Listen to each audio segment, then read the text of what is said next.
Եվրոմիությունը, երբ որ 20 հոկանոց խումբ էր գործողում Մոլդովա, անցած տարվա պարլամենտական ընտրություններին, եւ ինչպես ասեցի, դա երկուստեք ընդունվեց որպես լավ նախադեպ, հիմա նրանք մեր իշխանությունները շեշտադրում են տալիս հենց այդ օրինակին, բերելով այդ օրինակը, փորձում են դա, այսպես ասած, հայաֆիկացված տարբերակով Եվրոմիության հետ նման գործառույթ իրականացնել։ Հիմա տեսնենք, համենայն դեպս արդեն իսկ փաստ է, որ անգամ գումարի տրամադրման մասով կա հաստատեցում։ Բացի արդեն տրամադրված աջակցություններից մարտի 23-ին Արարատ Միրզոյանն ասաց. Եվրամիության խաղաղության հիմնադրամին է դիմել նորից աջակցություն ստանալու համար։ Հայաստանի Հանրապետությունը ստացավ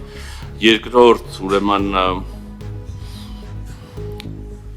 տրամադրումը խաղաղության, եվրոպական խաղաղության գործիքի ներքո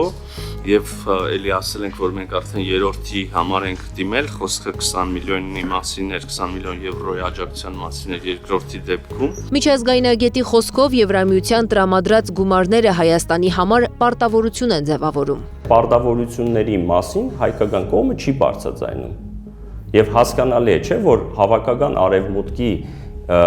այս պահին իրենց բառերով նկարագրած սրտի վարչապետի լավագույն թեկնածուն տվյալ դեպքում գործող իշխանություններն են իդեմս վարչապետ Փաշինյանի։ Նրանց համար գերնպատակ է այս իշխանությունների վերարտադրվելը։ Մոլդովական սցենարի կրկնությունը կուսակցություններին ընտրությանը մասնակցելու իրավունքից զրկելը հավանական է համարում Արամ Մանուկյանը։ Ակնհայտ երևում է, որ ընտրությունների կամ նախորդող փուլում կամ ընտրությունների ընթացքում փորձեն մեկուսացնեն կամ չեզոքացնեն այն ուժին կամ այն ուժերին, որոնք իրենց հաղթում են։ Նրանց անվանելով ագենտներ, կգբ-ականներ, պրոռուսական քաղաքական ուժեր,